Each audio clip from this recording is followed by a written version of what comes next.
此时此刻的你是不是正处在一种懂了很多道理却依然过不好这一生的巨大撕裂感中？你可能正在为了考研考公而痛苦地背诵那些枯燥的知识点，你可能正在职场上面对领导的 PUA 和同事的内卷感到窒息，你可能已经工作了几年，看着微薄的存款，不知道自己30岁以后的人生该往哪里走。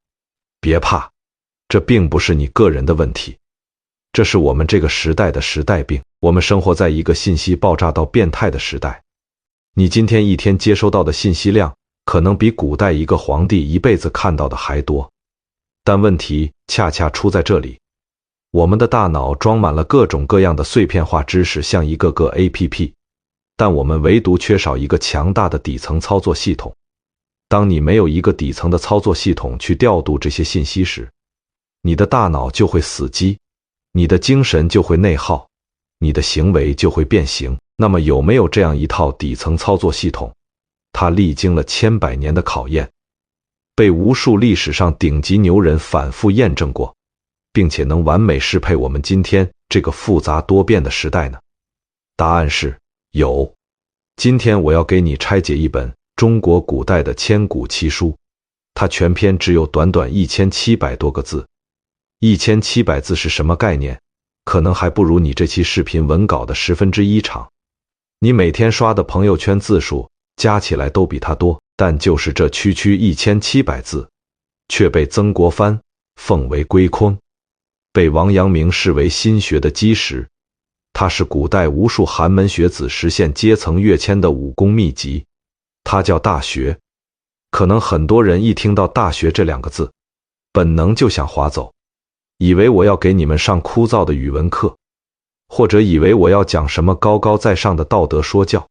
请千万留步，因为这里的大学根本不是指清华北大那种教你具体专业知识的学校。在古汉语里，大学这2个字的真正含义是大人之学。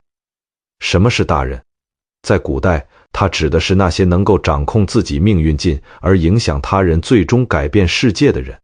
用我们今天的话来说，大学教你的是如何从一个迷茫的普通人进化成一个拥有极强内核的超级个体。如果你觉得生活是一场游戏，大学就是那份最顶级的通关攻略。它不教你具体的招式，比如怎么做 Excel， 怎么写简历，它教你的是心法和底层逻辑。它给出了一条极其清晰、极度严密的 SOP。这条 SOP 能够帮你解决3个核心痛点。第一，如何在这个充满焦虑的时代彻底终结精神内耗，找到自己内心的定海神针。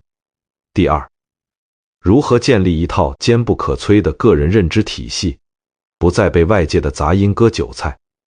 第三，当你变得强大之后，如何向外扩展你的影响力，带领团队，甚至实现跨越阶层的跃迁。如果你真的想在今年给自己来一次彻底的系统升级，请一定要把这期内容看完，并且做好笔记，因为接下来的内容可能会重塑你对个人成长的所有认知。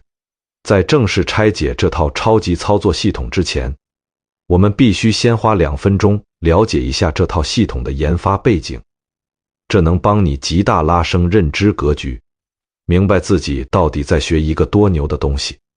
很多人可能不知道，大学原本并不是一本独立成册的书，在2000多年前的西汉时期，它只是《礼记》这部大部头经典里的第42篇，就好比它原本只是一个庞大软件库里的一个小插件。在很长一段时间里，古代的读书人，比如汉代、唐代的学霸们，主要学的是五经，也就是诗、书、礼、易、春秋。那是一个非常庞杂的知识体系，大家都在拼谁记性好，谁读的书多。但是到了南宋，出现了一个绝顶聪明的大神朱熹。朱熹发现了一个问题，古代典籍太多了，普通人根本读不完，而且读了那么多书，很多人还是不知道该怎么做人，不知道怎么处理自己和世界的关系。这不就跟今天一模一样吗？网上的干货太多了，我们看花了眼，却依然没有行动力。于是朱熹做了一个改变中国思想史的伟大举动，他从浩如烟海的古籍中精准地提取出4篇文章，将它们组合在一起，这就是著名的四书。大学中庸、论语、孟子，而朱熹更是极其霸道的规定，大学必须是四书之首。他说，先读大学，以定其规模。什么叫定其规模？意思就是大学是你人生的框架，是骨架，是底层逻辑。不读大学，你读再多的《论语》，听再多的名人名言，那都叫碎片化知识，建不起你人生的摩天大楼。从南宋之后，这套由朱熹重新编译的大学操作系统正式成为了中国读书人的必修课。到了明清两代，它更是成了科举考试的绝对核心。你要想当官，你想改变命运，你就得把大学揉碎了咽下去，刻在骨子里。那么这套被无数聪明大脑迭代过的系统到底长什么样呢？它的底层架构极其简明扼要，简直可以说是极简主义的巅峰。全书的逻辑可以概括为一个总纲领、3纲领与8条目。如果我们用现代互联网大厂的黑话来翻译，3纲领就是你人生的战略目标，是你人生的北极星指标，告诉你这一辈子到底要奔着什么去，才不会迷路。8条目就是你的 OKR， 是你为了实现这个战略目标必须严格执行的8个实操步骤。他手把手教你先干嘛后干嘛，哪一步不能跳过。这套系统精妙到什么程度？它完美地融合了向内求与向外求。在中国的传统哲学里，这叫做内圣外王。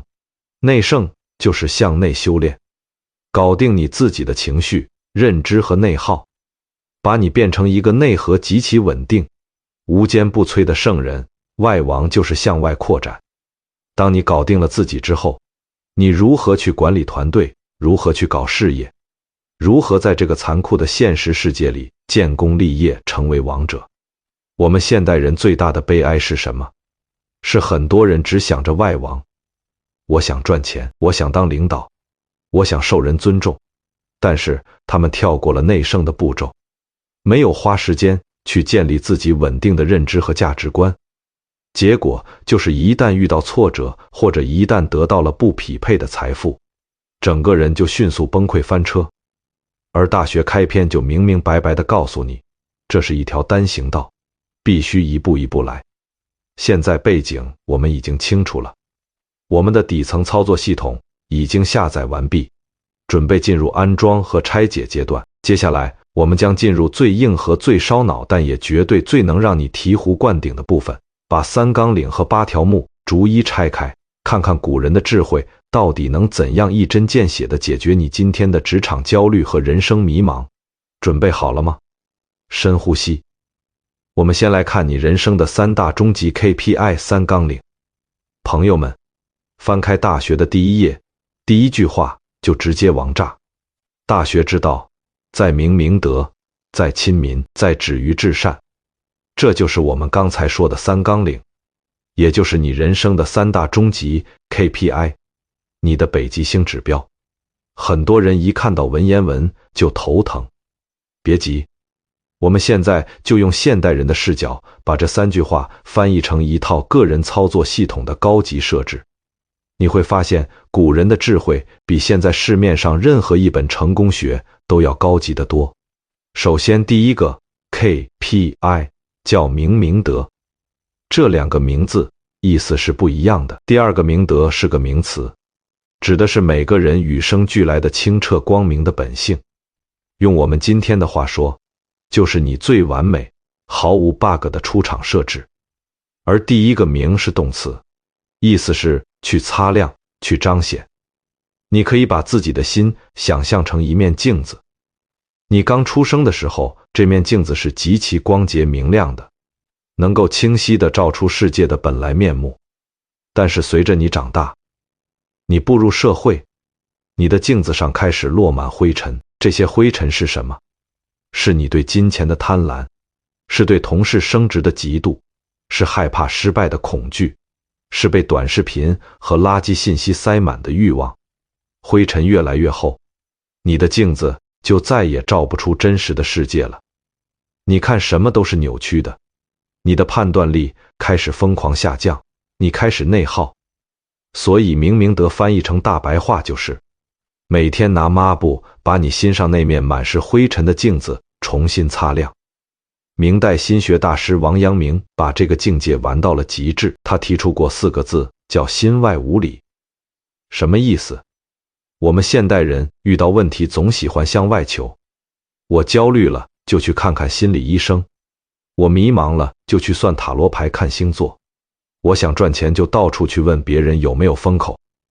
你永远在试图抓住外界的一根救命稻草，但王阳明告诉你，停下来，别向外找了。你所有的迷茫都是因为你的明德被遮蔽了。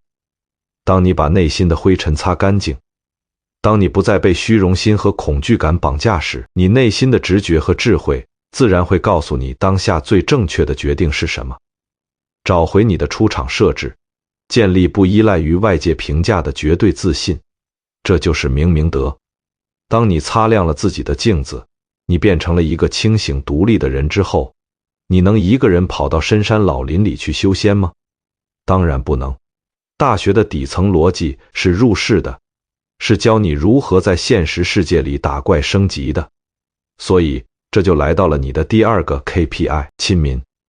关于这个词，历史上有过神仙打架，南宋的朱熹认为这个词应该是心民，意思是你自己觉悟了还不够，你还得去帮助别人革新，带领大家一起进步。而明代的王阳明坚决反对，他说老祖宗写的明明就是亲民，意思是你要去贴近大众，爱护大众，和大家打成一片。其实不管是亲民还是新民，如果你把他们带入到今天的职场和商业世界里，你就会发现他们讲的是同一个极其顶级的生存法则：用户思维与极致利他。朋友们，思考一个极其现实的问题，在今天的社会，一个人凭什么能赚到钱？凭什么能实现阶层跃迁？是因为你长得好看吗？是因为你学历高吗？都不是。你的价值仅仅取决于你连接了多少人，以及你帮多少人解决了问题。如果你是一个外卖小哥，你每天连接几十个饥肠辘辘的客户，你解决的是他们吃热饭的问题，所以你拿计件工资。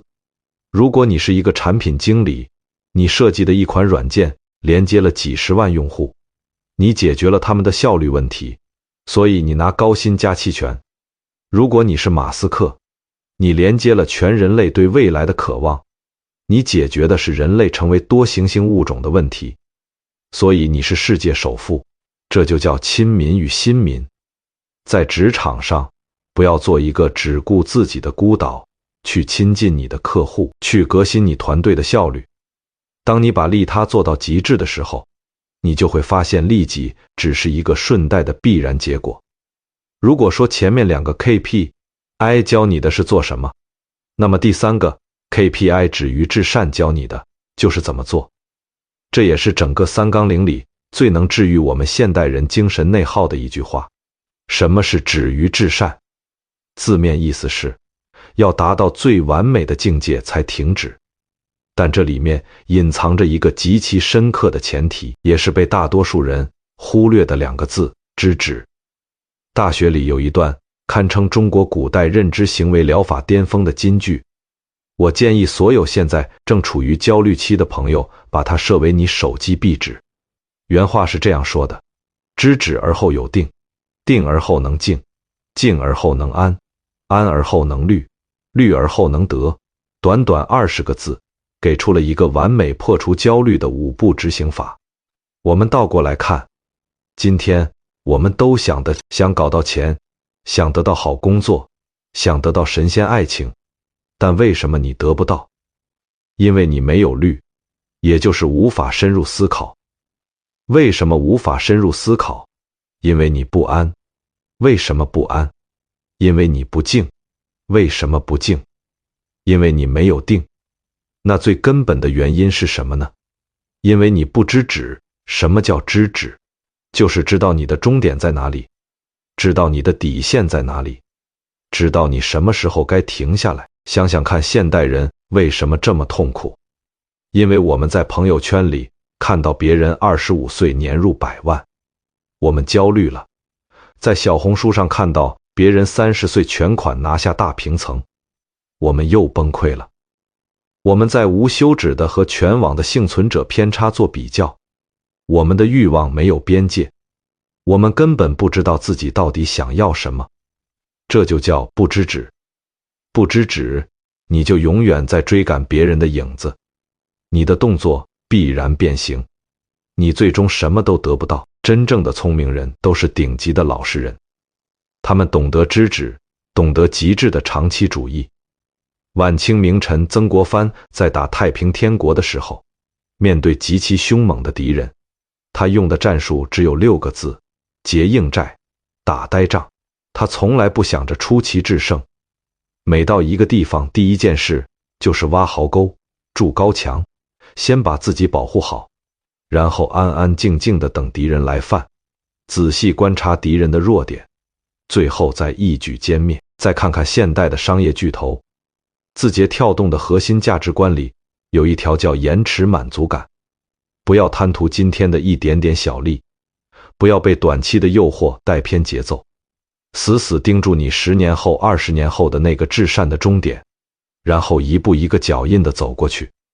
这就是大学开篇给我们的3条终极 KPI： 明德，向内探求，找回那个不被外物裹挟的清醒的自我；亲民，向外连接，用极致的利他思维去创造你的社会价值；止于至善，锚定终点，拒绝短视，用长期主义去对抗这个世界的不确定性。有了这3个北极星指标，你的战略地图就已经铺好了。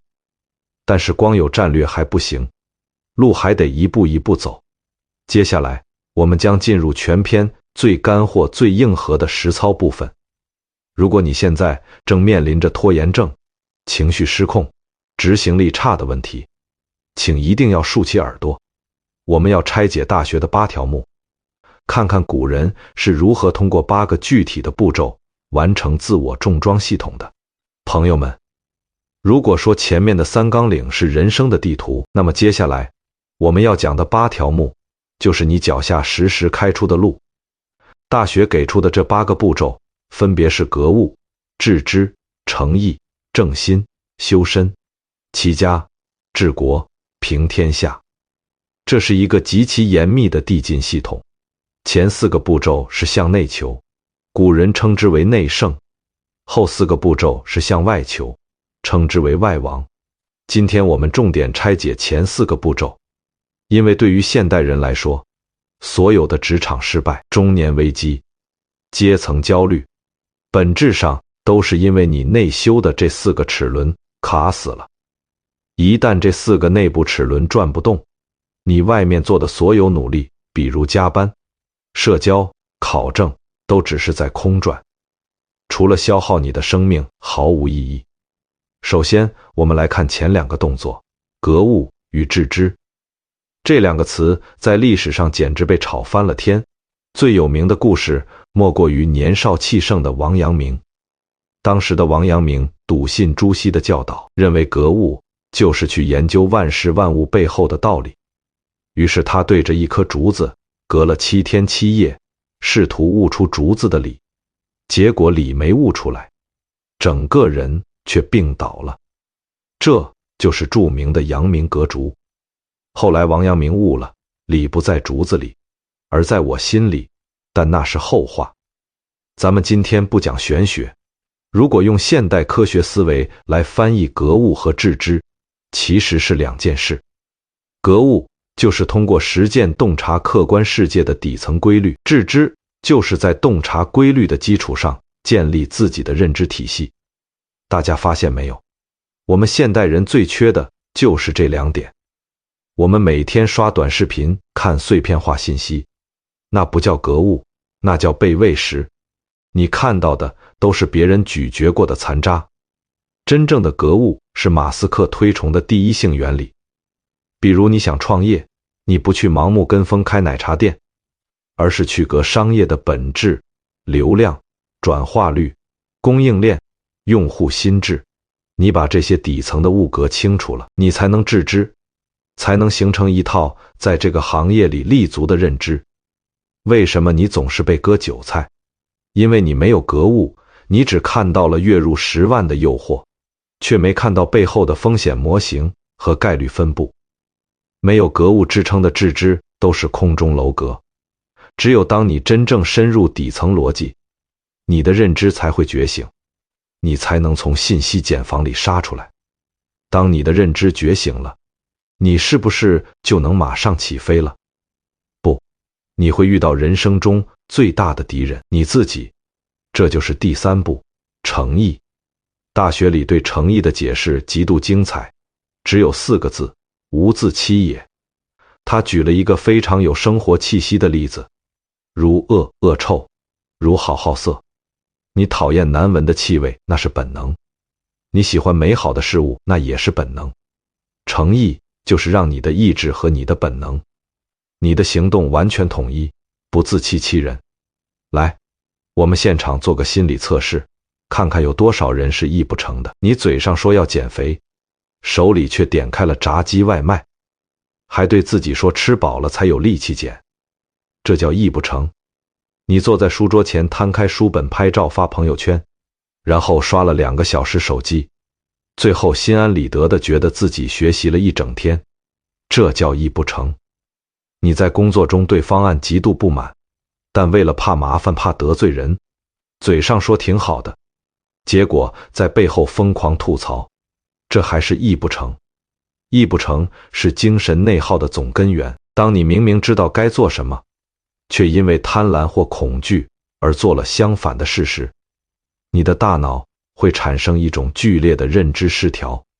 为了缓解这种痛苦，你必须编造无数个谎言来骗自己。这种自我欺骗、自我修补的过程极其消耗能量。所以很多人虽然一天没干活，却觉得精疲力竭，因为你的能量都耗在了自欺和内斗上。大学提出的核心解决方案是慎独。在没有人看见你的时候，在只有你面对自己灵魂的时候，你能不能做到真实？你能不能不自欺？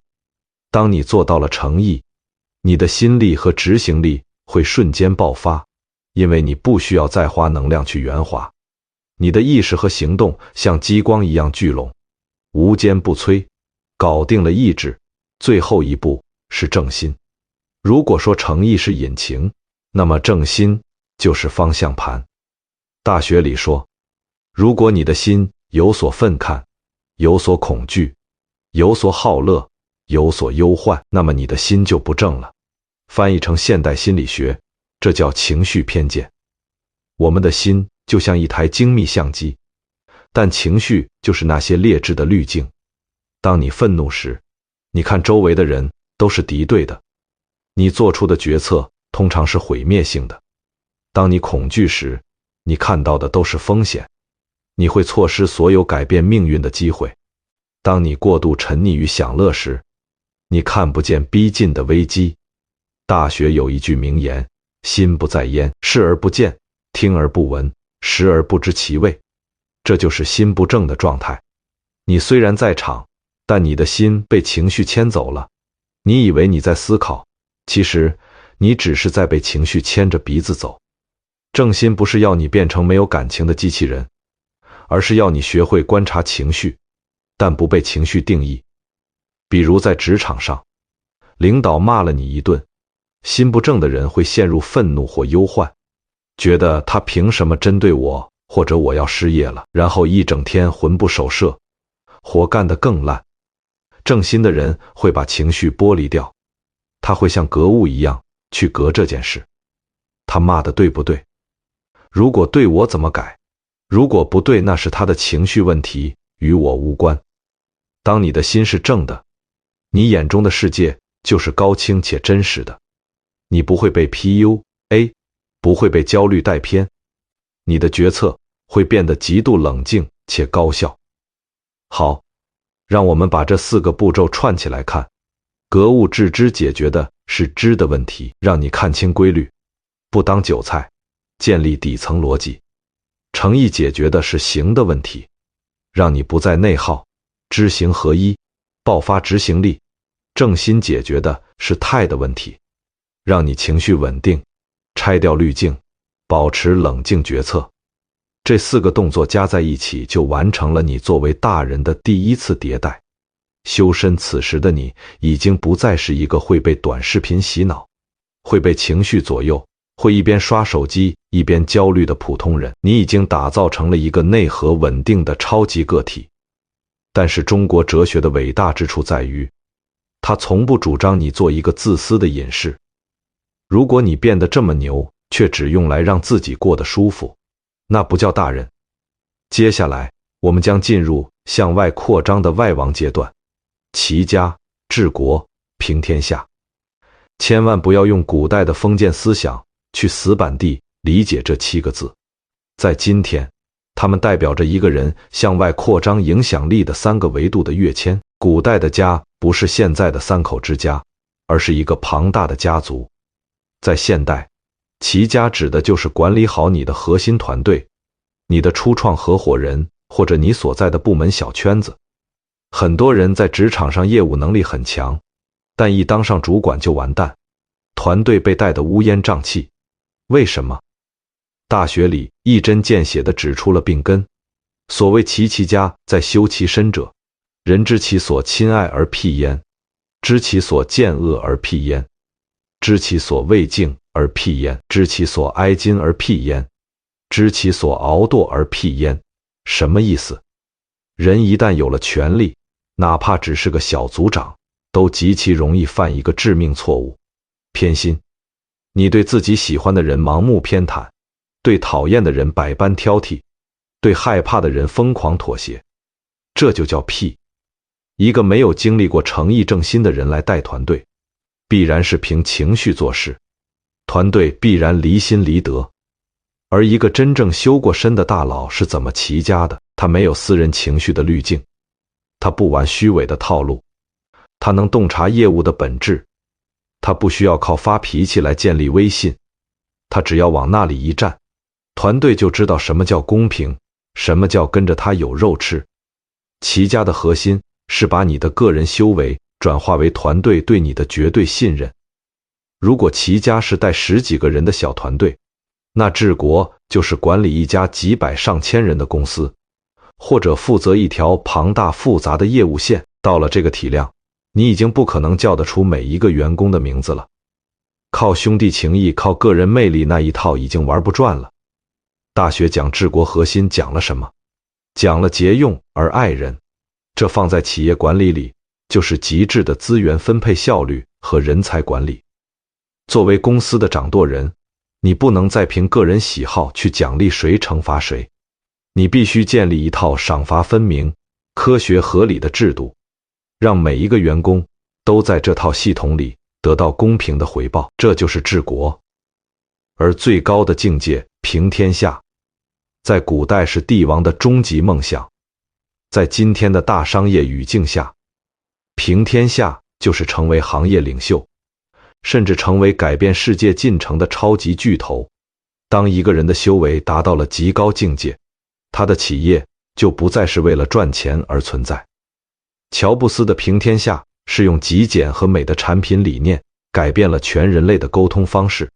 马斯克的平天下是致力于解决地球的能源危机，并让人类成为多行星物种。他们在做的事情恰恰完美呼应了大学开篇的第1个纲领：明明德。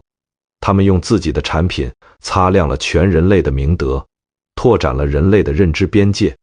这个时候，你已经跳出了公司的范畴，你在为整个行业甚至全人类输出标准，输出文化，输出价值观。这就是大学里最硬核的递进逻辑：不能修身就无法齐家，不能齐家就没有资格治国，不能治国妄谈什么平天下。这是一条极其残酷但又绝对公平的单行道。朋友们，不知不觉我们已经一起走过了这段极其烧脑但也绝对酣畅淋漓的旅程。让我们用最后的1分钟，把你刚才下载到大脑里的这套顶级操作系统快速串联一遍。你这辈子要完成的3大终极 KP： 爱是明明德，擦亮初心，找到真实的自己；亲民，拥抱世界，用极致利他创造价值，止于至善，知止不殆，坚守你的长期主义。而你要落地的8个 SOP 是：通过格物去洞察底层的规律，致知建立个人认知体系，诚意告别自欺欺人，正心屏蔽情绪干扰，完成修身，然后去齐家带好团队，治国管理企业，最终平天下，影响世界。大学不仅是一本书，它是一张人类认知的进阶地图。当我们今天重新翻开它时，希望它能成为你在这个焦虑时代里对抗精神内耗的最强武器。它告诉你，不要着急，不要向外抓取，回到你的内心，从格物致知开始，一步一步地修好你自己的身。当你把自己修成一个光源时，整个世界都会向你聚拢。以上就是《大学》这本奇书的精华拆解，希望这半个小时的内容能为你的人生重装一次操作系统。如果你觉得这期内容对你有启发，请一键3连，这也是对我最大的支持。我们下本书见。